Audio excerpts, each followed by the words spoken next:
That feeling when you realize you forgot your laundry in the washer and you have to wash it again because it doesn't smell fresh anymore. The worst. I get that you're trying to springtime, but do or do not. There is no try. Oh man, it's trying around here too. You know what pastry I can finally say I don't really like? Biscuits. I'm sorry. You should be sorry. I love a buttery biscuit, Sarah. Bear claws, however, can take a big hike. Well, you can too, Heather. Give me your bear claws right now. Have such a good day.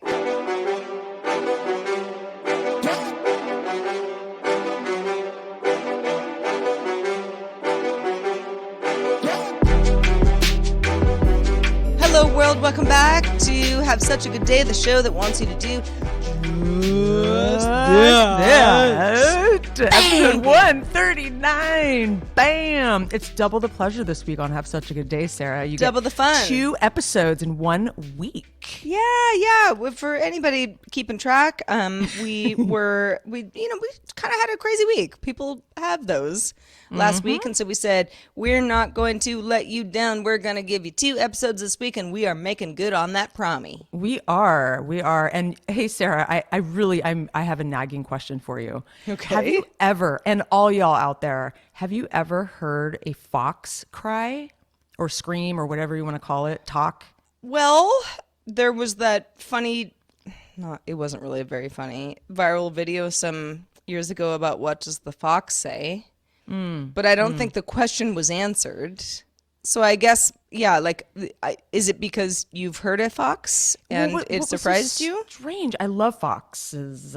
And I've seen foxes before, fox eye, and I've seen them before, and I've seen a silver fox, which was really awesome in the neighborhood.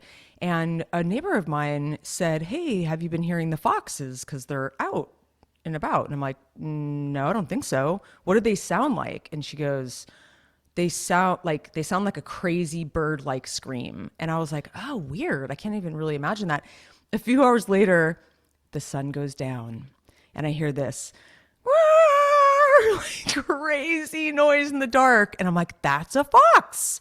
That was a fox." And it's not a coyote. It's a no, fox. I'm going to send you. No, it's a fox. I'm going to send you a video that is like, wow. It's a very interesting sound. They kind of scream. Anyway, a little harrowing at first because it doesn't really sound like any other animal. It sounds maybe like a bird, like a loon or something, like a crazy bird or something. Anyway, welcome to the show, y'all. Have such a good day. The show that unpacks the absurdity of everyday life for your entertainment. Absurdity, fox cries. No show is any less absurd than the last. And we're all in this together. Don't forget about that. Yes, we are. It's true. We're so happy to have you for the absurdity so that Heather and I don't go into some sort of a fox spiral. We still might, but you're in here with us. No, I'd actually like to. I have a bone to pick with you, Sarah. I can't believe you don't like biscuits, and I can't believe you like bear claws, because I'm telling you, bear claws. Okay, yeah, no. Here's the thing: when I was a teenager or a kid, my mom used to bring home those bear claws that were like cheap from like Safeway or something. Like they weren't quality bear claws, and so it ruined me. It ruined me. I didn't like that middle part with the brown, like whatever that is, in the middle. Like it kind of rubs me wrong. It's like almondy something, but it was like in a bad quality bear claw. It's kind of I agree that any sort of donut type thing that's glazed in sugar, when done not poorly, to the best of its ability, is not that great. No, not that great. No, and I would say the same for Kraft mac and cheese, because I'll eat Annie's mac and cheese any day of the week, but Kraft, it ruined me as a kid. I just thought it was the grossest thing. I don't know. Well, brand loyalty is strong. This is true. No matter who you are, you got some brands that you're loyal to and not loyal to. So Tell me your top 3 favorite pastries off the top of your head. Then is Bear Claw one of them? If I have to do top 3, I mean, a good scone is top. And that, that's almost unfair because a scone can be so many different things. You're right. But it a can be really good, dry. fresh, delightful, berry-filled scone, or even a savory scone. I mean, You can't beat it. There is a place in San Francisco. I feel like I've talked about this on the show before, and if I haven't, I can't believe I haven't because I think about it all the time. Place in San Francisco called Glass Coffee. Oh, they have yes. a few. They have a few outposts, but their main kind of like their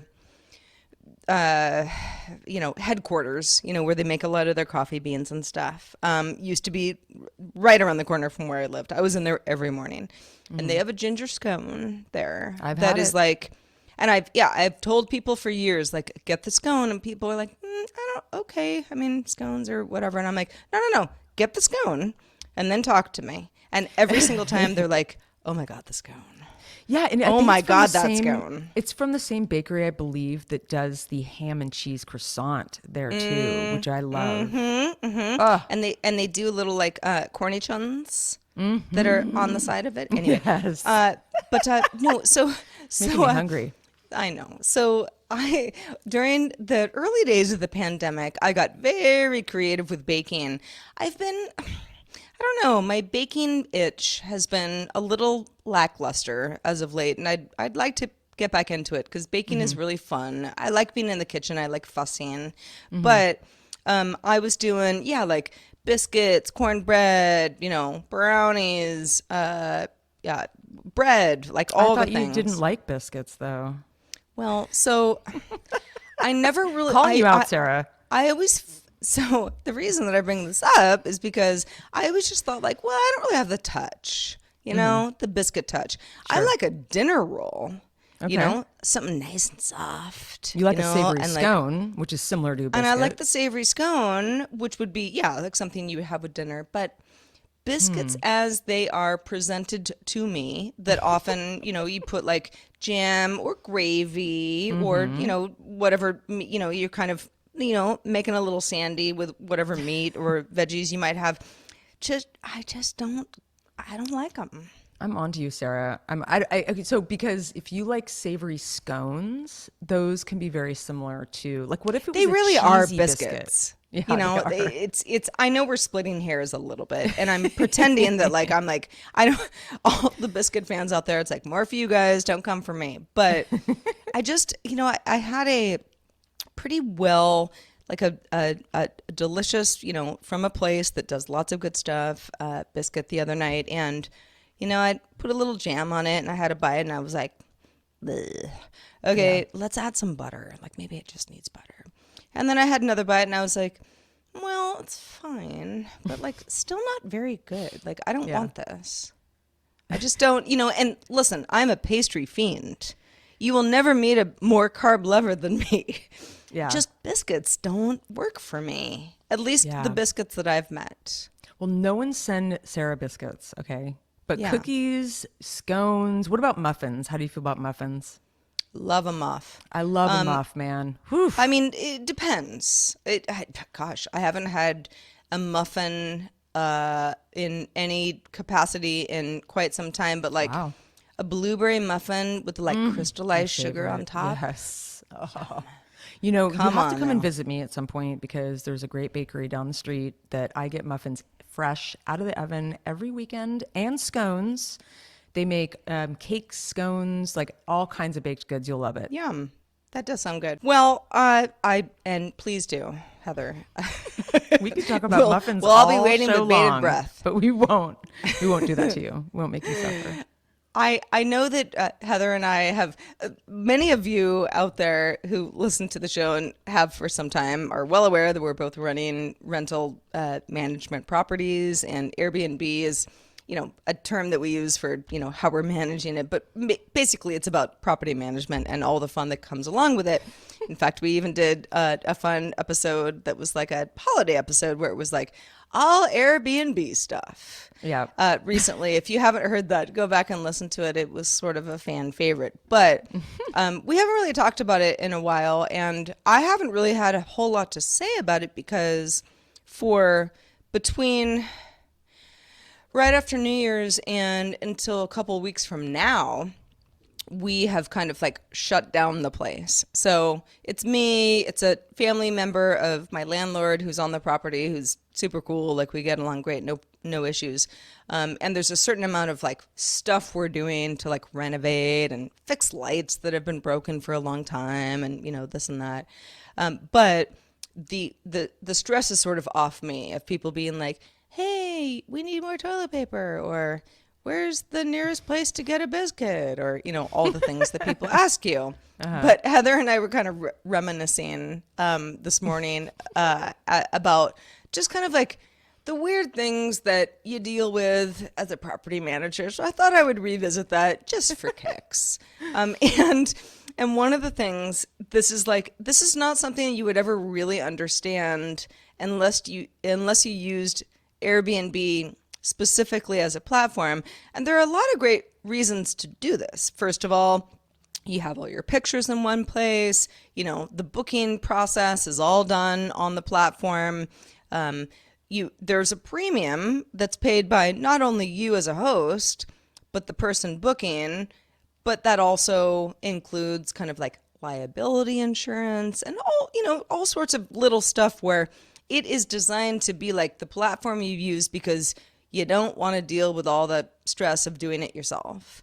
And that is a real thing. I am not a homeowner, but I am managing a property, and I happen to live here, and I want the least amount of stress possible. So with very few exceptions, I always kind of go through the platform. But one of the kind of weird things about it is that if, let's say you, Heather, wanted to book my place, and you just wanted to like maybe ask me a question about the property, like before you're ready to book, or wondering if maybe like some blocked off date maybe isn't blocked off. Yeah. What you have to do is you have to pretend to book something, to pretend to want to book something that's within our parameters to even get to me.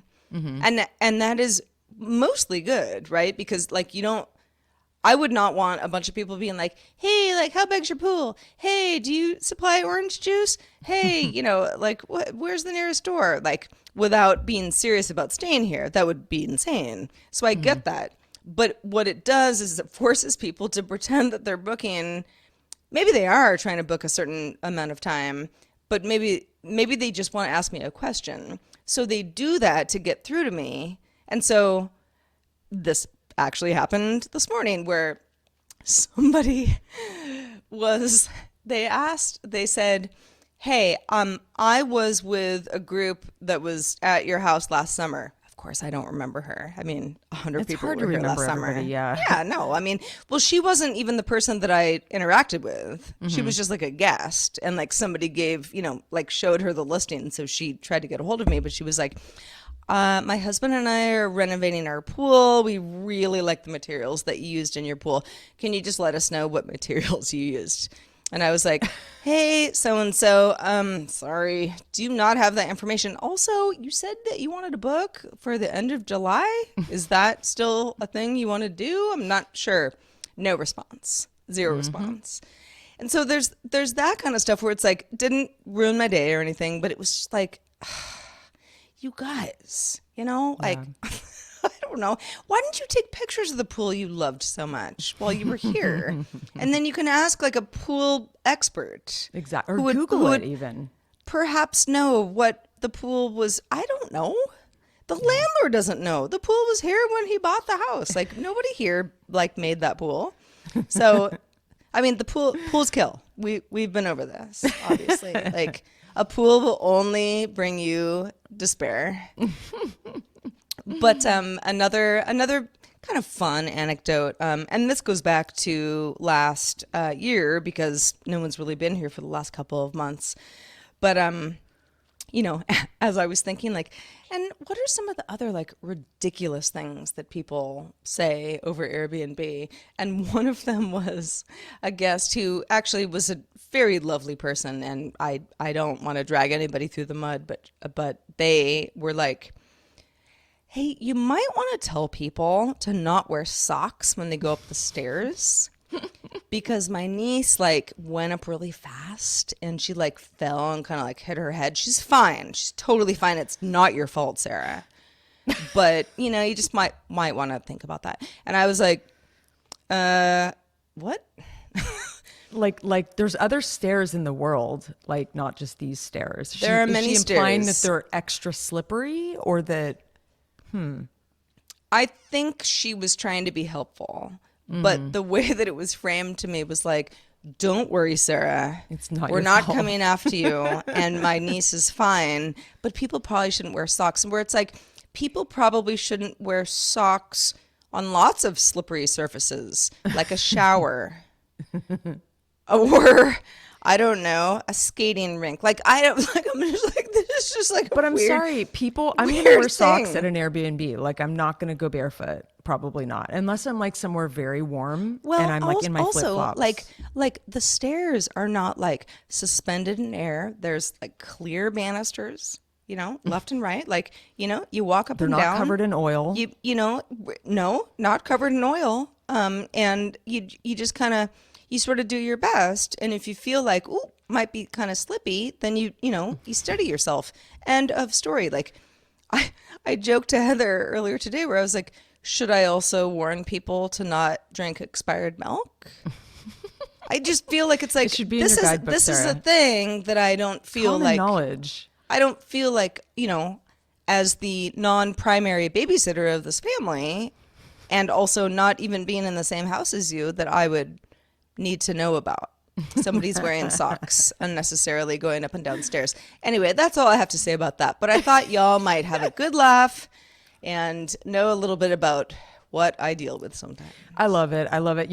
It's funny. Speaking of all of this, I actually, all of these annoying requests that I also get, it puts me in a tailspin from time to time, depending on what they ask. Yeah. Basically, tomorrow I have time scheduled to rewrite like a guidebook. And this will be in the, I'll probably put it on the Airbnb listing, but I'm also going to have a hard copy in the house because well, first of all, people don't read. And so that's part of the problem. But like, yeah, sure. So if I have a binder of info that needs to be read inside, they might not read it.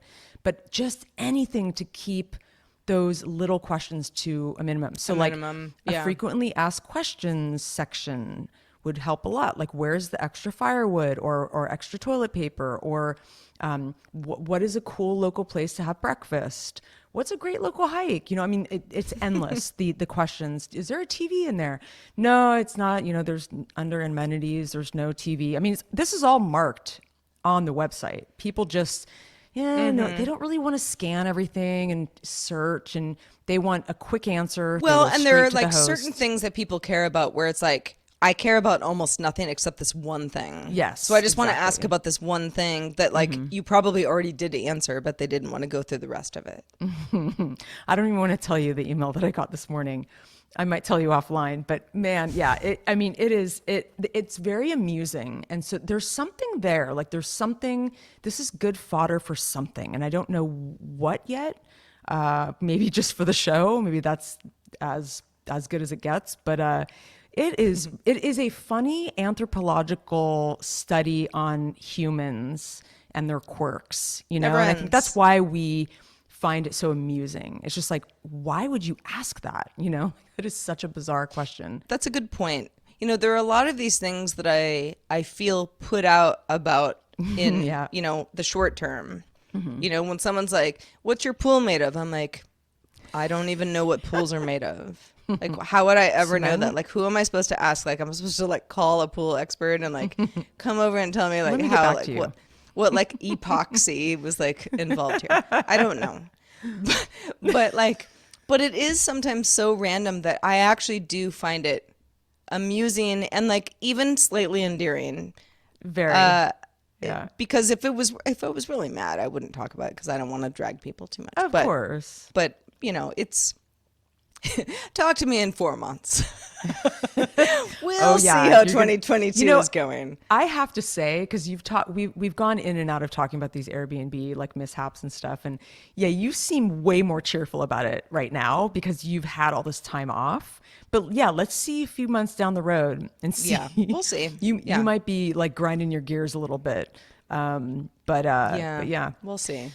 I feel you though. Well, it's been like a weird week from hell, not just for me, but like for a lot of people, for a lot of like I guess not, maybe not for you, Sarah. It's often a week from hell for you, but but a lot of my other friends are having I like had some really hell tough things, weeks. but yeah, I'm There's probably always little luckier bits than of hell. most. Yeah. Little touches here and there. But yeah, it's weird. Not even like, I mean, these are all like stupid little things, but like all of the errands and the things that had to get done this week were just like poorly scheduled and just kind of came at like a bad time. And so everything just felt really hectic. And just all kinds of things. I mean, I don't know where to begin. But one of the main problems, like I mentioned in this was the episode earlier this week, is that I have a cat from hell. And if you didn't listen to that episode, I'll give you a quick recap. One of my cats is making my life miserable. I love him to death. He's an amazing animal, but he is so obsessed with going outdoors. I don't want to put him outdoors because of all the critters, the foxes, all of the animals he can get in a fight with, the ticks, the fleas. I mean, there's all kinds of reasons to not let him out. He wants to be out. I want him to be happy. But the vet even said, yeah, you do not want to let him out. You're not going to see him again. So I'm like, okay, so I got to figure out how to make him happy and not yowl at the door all day while I'm working, fight with my other cat, keeping us up at night, spraying around the house. Like he sees critters out the window, and I think that's why he sprays. I mean, there's all kinds of issues that are happening in my house right now. So I was like, okay, I've got to solve this problem. I'm a problem solver. I'm actually really good at solving problems, but this one has stumped me. So the advice that my vet gave me was watch the reality show, My Cat from Hell. And I believe it's on Animal Planet. I don't know because I don't have cable, but you can watch some episodes on YouTube. But it's essentially like every episode is about a cat. There's issues, and he kind of comes in and tries to go through there's a long process. It's not usually one thing. It's a bunch of things, and you have to like really like get down to the nitty gritty with this particular behavioral problem. So the first thing I did this week, because I was like, I got to do something.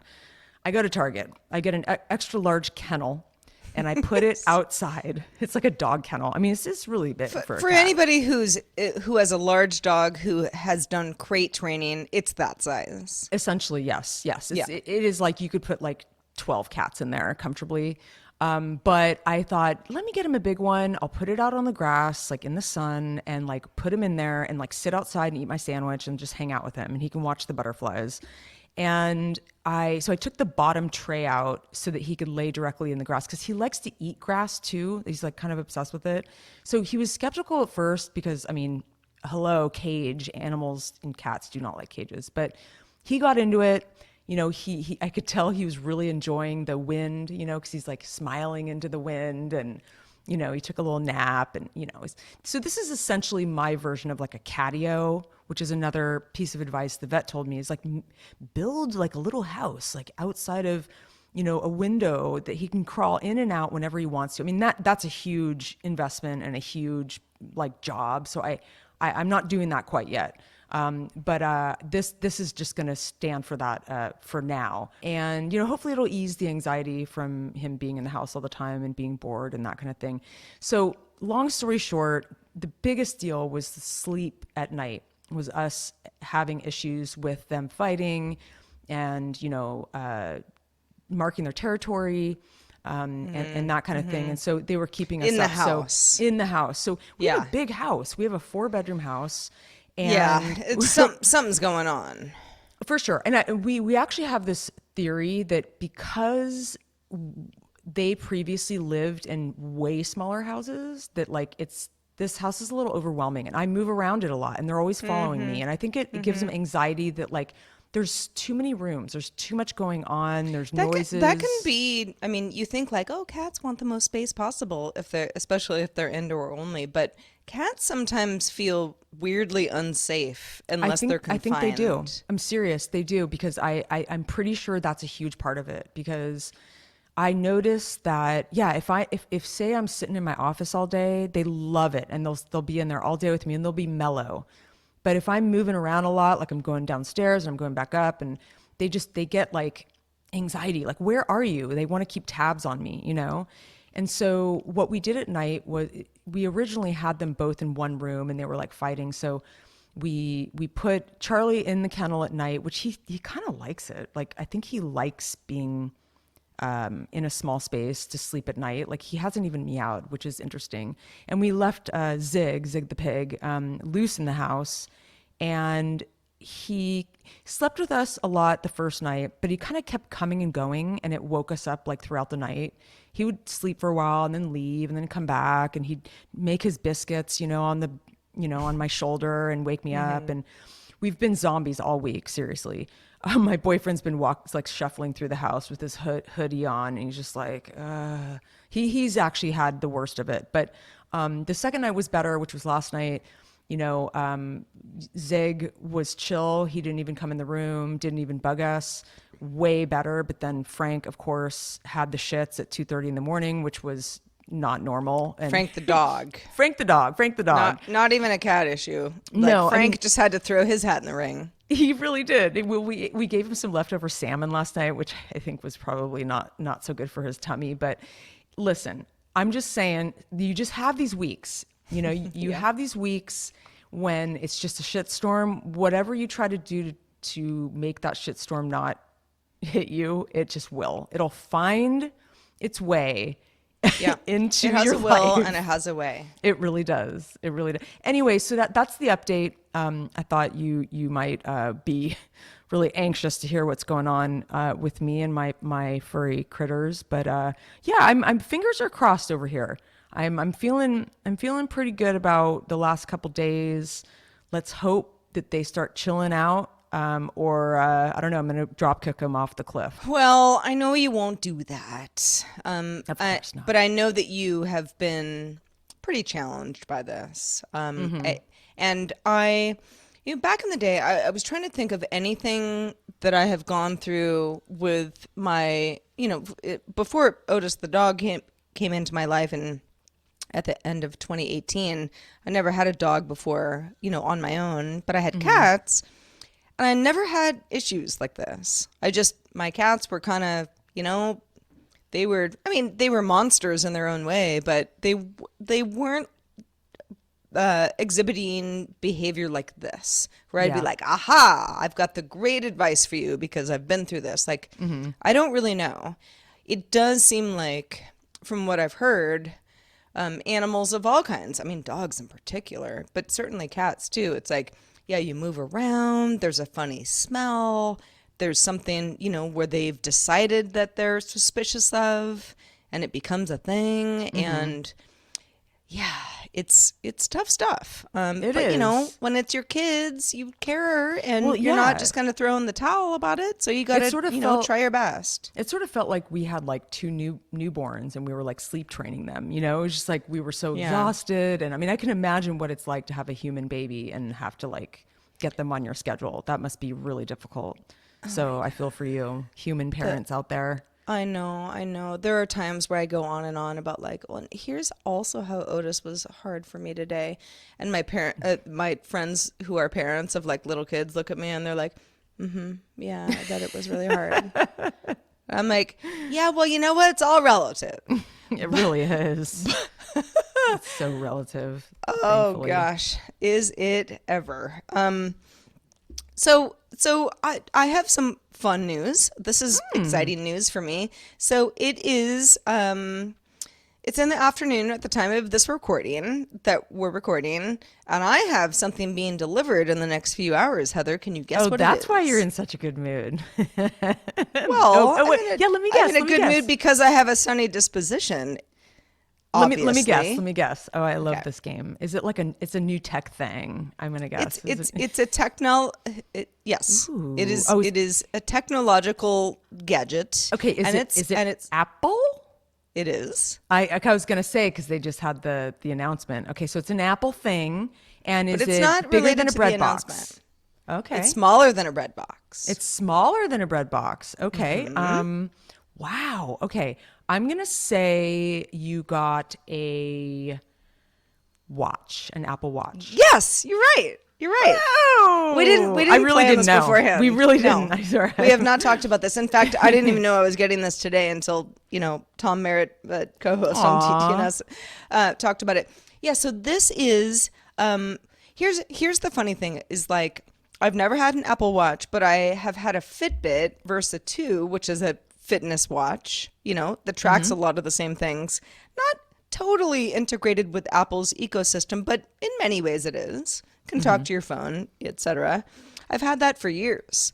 And I have been faithfully wearing it and, tracking my steps and all the things. Like, you can do that with several different platforms. But I've always been like, but the Apple Watch probably like works best with my, iPhone in ways that I'm not, I just don't know because I don't use one.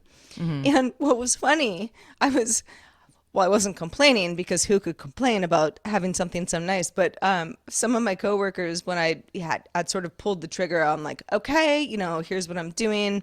Because I do these like 3-month long, we call it live with it segments, where it's like you live with a piece of technology, you write down all the notes you can write down, you anytime anything works or doesn't work, that's part of the thing. Yeah. And then it becomes like, a thing that you share with the world, and hopefully people get something out of it.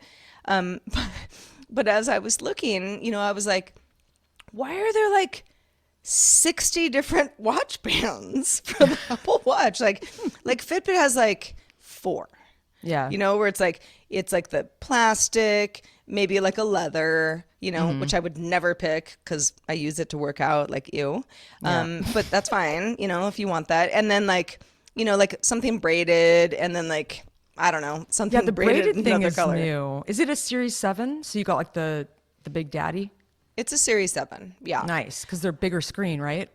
They are, well, and so here's the thing. So it's a bigger screen, but you can still choose like 41 or 46 inches. Well, no, not inches. That's insane. Sorry, millimeters probably.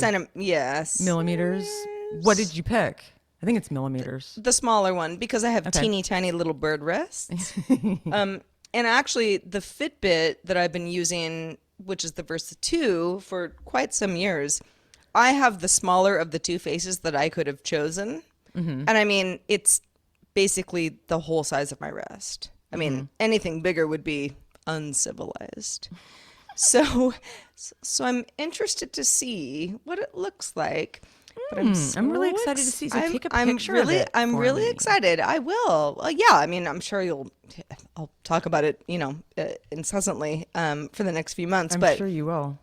I am excited. Like, these are the sorts of things, because again, like, I know an Apple Watch isn't just about fitness. There are lots of other things an Apple Watch can do for you. And so I don't want to make it seem like, well, it's a fitness tracker, that's all it's for. But that is actually why I've always used my Fitbit. Yeah. It is like, sure, it tells me the time and it can give me some like good stats. And if somebody's calling me, I can see them, calling from my wrist, etc. But do you like but that let's, because I have an old Apple Watch. Like, I actually don't know which series it is. It's at least 3 years old though. And I stopped wearing it. Probably a Series 3. Yeah, it's pretty old. So I guess like when I was working in production, and you're really, really busy and you're getting tons of text messages and Slacks and emails and whatever. Yeah. I don't know. I'm not sure I loved having all that stuff pop up on my wrist, but a lot of that is all just preference stuff. Sure, of course. I don't mind it. I just want it to work seamlessly. Although, and Mom, if you're listening, sorry for throwing you under the bus, but like, there have been a few times where, like, my mom got an Apple Watch a couple years ago. So I don't think it's the Series 7, but she's like, my Apple Watch, like, I've never loved anything more, et cetera, et cetera. Wow. Yeah, loves it. But I was like, did you get cellular? Because you have to pay more for that. She goes, no, I don't have that. And I was like, that's fine, because you always have your phone, right? So, they talk to each other. That's how you get your... it, right? You can harness the Wi-Fi. Yeah, exactly. It piggybacks on whatever your phone has, which is what my Fitbit does as well. And she was like, I didn't spring for the, LTE model. Do you think I made the wrong choice? I was like, I don't think so. I mean, how often are you really going to be like out on a walk without your phone? Yeah. Like, you're going to have a little purse and, everything's there. But there have been a couple times, and I don't know what's going on here, guys, but there have been a couple times where my mom's like me, like, she's out, she's a little lady who likes walking, and she'll be like, hi, I call her and she's like, "Hi, I'm on my watch. I don't have my phone. I don't know what's all happening." excited. No, but I'm like, "But how's that? Mom, did you get the LTE watch version?" And she's like, "No, I didn't."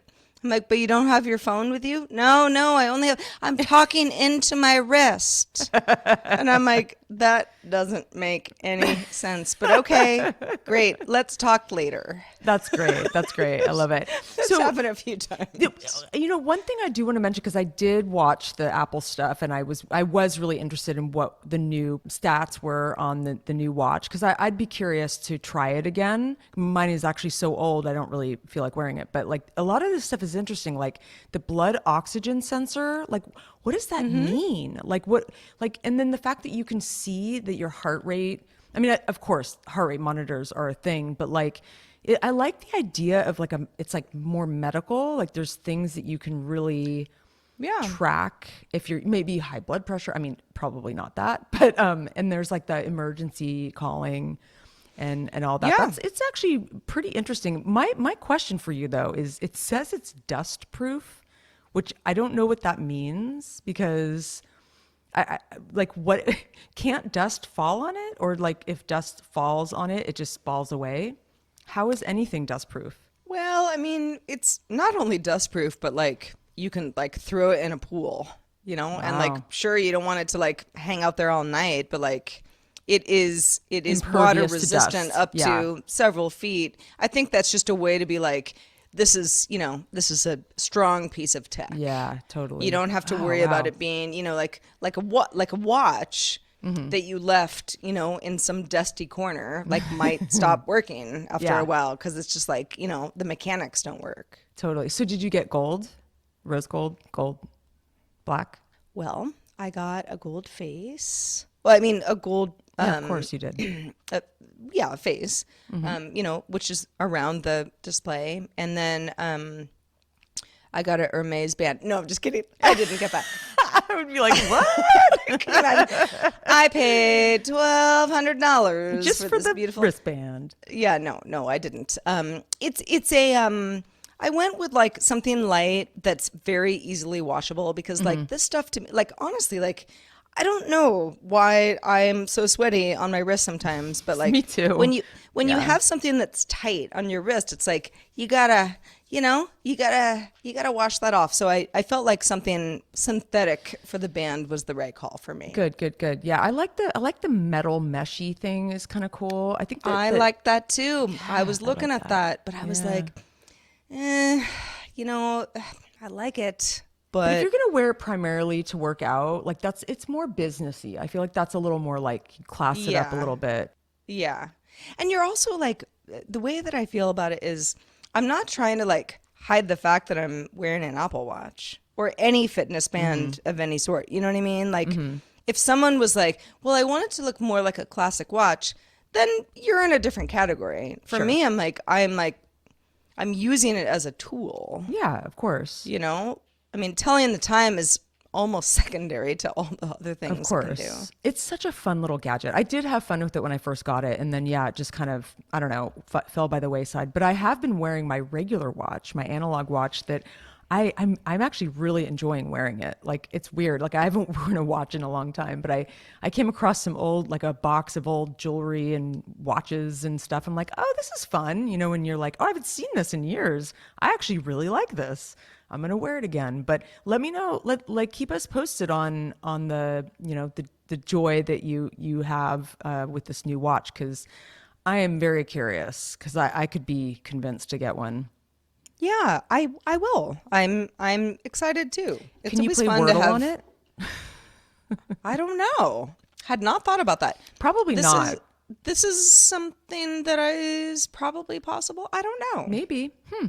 All right. Well, let us know. Well, I have something. So yes, let us know, everybody. well, I'm glad to know that something like an Apple Watch brings you joy. I'd like to know. I mean, what is bringing anyone joy these days? I would like to know. Please email us at hi@havesuchagoodday.com. I'll tell you something that's been bringing me instant joy lately and Okay. laughter All where right. like you're crying. You know that Share with the crying group. laughter? I know. Yeah. I'm really excited about this. But do you know that specific kind of laughter where like you can't even talk, like you're crying and like your stomach and you're just you're you know Yeah. that like dying of laughter. I realize I'm like, wow, I haven't laughed that hard in a while. Like I miss laughing that hard. That's like the most fun thing to do. You know, there's a lot of stuff going on in the world all the time. I mean, we just sort of merely escaped this pandemic. There's always going to be something that's like worrisome about the world. So you have to find ways to escape. You know that I'm a big fan of escapism. If you listen to our show, I talk about it a lot, maybe too much. Yeah. Most of the time I'm Reality talking about TV show hater Heather Frank. I don't know. I do not. Prefers anything to escape. Keep me away from reality. Anything that's like fantasy, horror, thrillers. I like to be taken out of reality for sure. Not that I have a bad reality. I mean, I actually have a really good life. And I've had a good life pretty much thus far, and I'm grateful. It's knock on wood. fiction. I love fiction. You go towards fiction. I think that's very relatable. Yeah, I love story. I love narrative. I love characters. I love all those things. And I know that our buddy Mike Mills on Discord is going to be disappointed because I did just re-sign back up to Apple Plus TV, and I know he wants me to watch Ted Lasso. I haven't watched it yet, but I'm planning on it. It is on my list. It's on my top 5 list here. But hear me out. Instead, I've been watching screwball comedies. Like, I don't even think about that genre, like, ever. I like comedy. I mean, sure. But I have to say, I've been probably going through a bigger thriller horror phase in the last year just because I found comfort in it. But I think I'm coming out of that shell. I think I'm more keen on, because like when my boyfriend be like, let's watch this wacky, absurd comedy. I'm like, I'm not really in the mood. Like, I don't know. I just want to watch something more serious, like a drama, some psychological thriller. I don't know. But lately I've been watching these comedies that are so much fun. And I'm just going to bring up 2. I don't really know that much about the genre, but we watched these back to back. It was like a double feature. One is sort of loosely based on the other. So we watched Bringing Up Baby from 1938. I don't know if you've seen that, Sarah. If you haven't, you really should. It's classic. It's extremely amusing. Katharine Hepburn and Cary Grant. It was directed by Howard Hawks, but I don't normally gravitate to like movies. I mean, especially like 1930s is black and white, the film stock, whatever. But I'm telling you, I got like sucked in right away. I laughed really hard. I loved it. And then we followed that with What's Up Doc, which is 1972, directed by Peter Bogdanovich, which it was loosely based on the Bringing Up Baby. There's definitely, it's loosely based, but it's still extremely amusing in that kind of like that satirizing like a traditional love story. There's like wit and farce and disguises and slapstick and all this physical comedy stuff that's hilarious. And it's so zany. I just love that. And Cary Grant, I mean, of course I know about Cary Grant, but like I can't say I've seen like tons of movies with him in it. I mean, I've seen some, but maybe more dramas. He is such a good physical comedian. Like, wow. I mean, seriously, him in Bringing Up Baby, I was blown away. He's so good. And yeah, that Katharine Hepburn, she's so good in it. They're like perfect. But so what I was thinking about was like, I've talked many times before about escapism, whatever's happening in the world. A lot of times like horror movies during times of stress, war and that kind of thing, like things that are going on in the world, it reflects human lives. Well, I think it's the same thing for stuff like this. I mean, you could apply that rule to a lot of things. During the Great Depression in the 30s, like there was an escapism. These movies were that. People wanted to see people who looked good in a tux and a gown and had these suave and sophisticated like champagne parties, like in these movies, like people wanted to like see that. Cole Porter was like one of the composers of that time, and that was very much his stuff, was just like very witty music, just a lifestyle that you could like aspire to kind of thing. Like no worries. There aren't any worries in these movies. These movies have, the characters have like problems, but they're very relatable. It's like a positive problem, a champagne problem. Like this hot chick wants me, but then this hot chick, this brunette, wants me to marry her, and it's like there's nothing really harsh, like nothing, like no harsh reality. It's just this like kind of a conflict and a drama that you can laugh at. Like, you know, Cary Grant falls on his top hat and like his tux gets torn, you know, and then he has to wear the hat the rest of the night. And it's silly, but like there's something so light about it and so, I don't know. It just does it for me. So I'd like to know from you guys, are you watching something right now that's making you happy? It does not have to be a screwball comedy. It can be if you want, but maybe something else is. And I know for some of you, Ted Lasso has been that show. I know it's a very funny show and it kind of cheers you up. Please email us at hi@havesuchagoodday.com. I'd love to hear from you. Yeah. And give us, tips on feel good / screwball comedies. When you were describing this, I'm not, I don't go back into the vault of early 20th century movies all that much, Heather, the way that I know you do.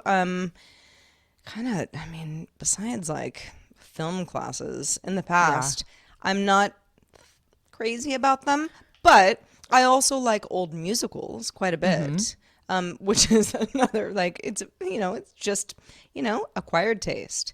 You really should try it. You really should try it. Because I wasn't either. I was always like, black and white, like 1940s is a little too old. But I think I'm going to stick with my jams. All but right. but I'm glad that you're trying it.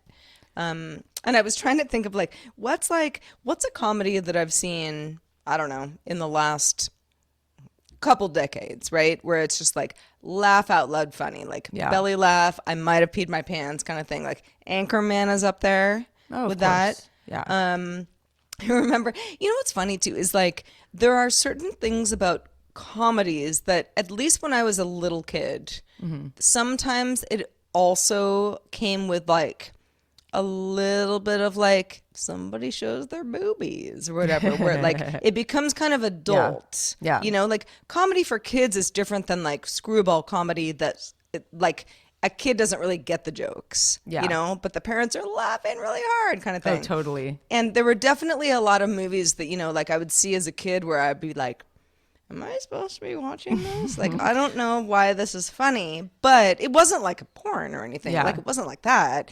It was a little beyond me, and I've gone back to a couple of them where I'm like, this is a ridiculous movie. And you see it in very different eyes later. Oh yeah, for sure. And I mean, What's Up Doc is from the 70s. Have you seen that one with Barbara Streisand and Ryan O'Neal? Because that's very accessible. You'll love it. It's Barbara Streisand is so cute in it. You should totally watch that. Like, it is a lovely movie.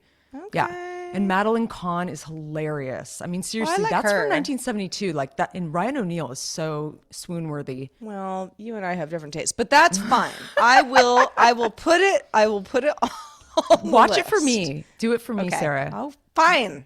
Do it. Fine. Don't argue with me. What we would like you to also do. This is a suggestion, not a barking order at all. But if you listen to the show, you like the show, you're having fun with us, and you're not a patron, we'd love for you to join the folks directly supporting the show at patreon.com/havesuchagoodday. That's where you can find out more about we don't have a lot of tiers. We try to keep it simple, basically saying if you'd like to support us, great. You can do so at as little as $1 per month. $5 and up at the Patreon level. You could join our Discord where we chat throughout the week with lots of other like-minded cool folks such as yourselves. $5 and whatever. And if you can't do either of those things, but you like the show, that's cool too. We know that life comes at you fast, and there are lots of reasons where you need to do what you got to do, and that's fine. You may hear an ad-supported version of the show if you're getting it for free in one of your podcatchers, and that's cool too. If you come to a point where you would like to directly support the show, you can get an ad-free version of the show and more goodies. So do consider that if you can. If you have thoughts on anything that we've talked about on the show, we always tell you, but we're going to tell you again because we love getting your emails. Hi@havesuchagoodday.com. Nice. Yeah. And we've got so many fun conversations happening in Discord. I mean, we're talking about like steak and being a pescatarian. We're talking about like weird spiders that are supposed to fall out of the sky on the East Coast really soon. Let's see, artichokes. Yeah, no. What else? Yeah. Artichokes good, spiders falling bad, very bad. Very bad, very bad. But it's been really, really fun. There's a lot of cool folks in there, and we'd love to have more of you. We sure do. We and thanks everybody who's a patron. We couldn't do it without you. Truly. I mean, Truly. we're a humble show. Let's We be are. honest. You know, we have great aspirations, great expectations. But Oh, boy, it the takes a aspirations. village. So it does. So that's where we'll leave it for episode 139, almost episode 140, but not quite. Two little ladies can only do so much. That's all I'm gonna say. What was that Shel Silverstein poem? Almost perfect, but not quite. Oh yes. Do you my remember God, that? I love that. Yes. It was. I think it was. Gosh, my memory doesn't. It won't put things together well enough. But I believe that she was a teacher, and so she was just like nitpicky about stuff. But it was mostly about her students. They never crossed their T's just right. Almost Yeah, perfect, but not quite. Oh, I loved that one. You know, it's really funny because I think about Shel Silverstein a lot, but I have one of the poems memorized from school. I still have it memorized. It's the "I cannot go to school today," said little Peggy Emma Kay. I have the measles and the mumps, a gash, A gash, a rash, and purple My bumps. mouth is wet, my throat is dry. I'm going blind in my Going blind right in my eye. right My eye. tonsils are as big as rocks. I've counted 16 chicken 16 pox. chicken Oh, pox, what? and there's Is one that more. one more. That's 17. 17. Don't you think my face looks green? Oh my gosh. Okay, we can obviously. Yeah. We need to like get out of the show. It is so weird that you remember this. Like, it's not like I recite it every day, but I did when I was like 14, and now I just remember the whole thing as well. It's just, anyway. it's just, that's what I think, when they say, oh, a child's mind, it is it is the sponge, and you won't get that later in life. You can try, but it's so much harder. So much harder. When you're a kid, it's like, learning languages, all sorts of things. That's why All right, sometimes you know I what? confuse myself with you, Sarah. Who am My I? aging mind. Well, I will know who remain I am, Heather. Thank God. But I will remain Sarah, and I have to say that out loud. I still know who I am. But we'll be back doing this all again. Thanks, everybody, for dealing with a little bit of our date-changing stuff, but we hope you're really enjoying the shows that we gave you all this week, and we'll be back next week doing it all again. See you Until real then, soon, y'all. have such a great day. Bye.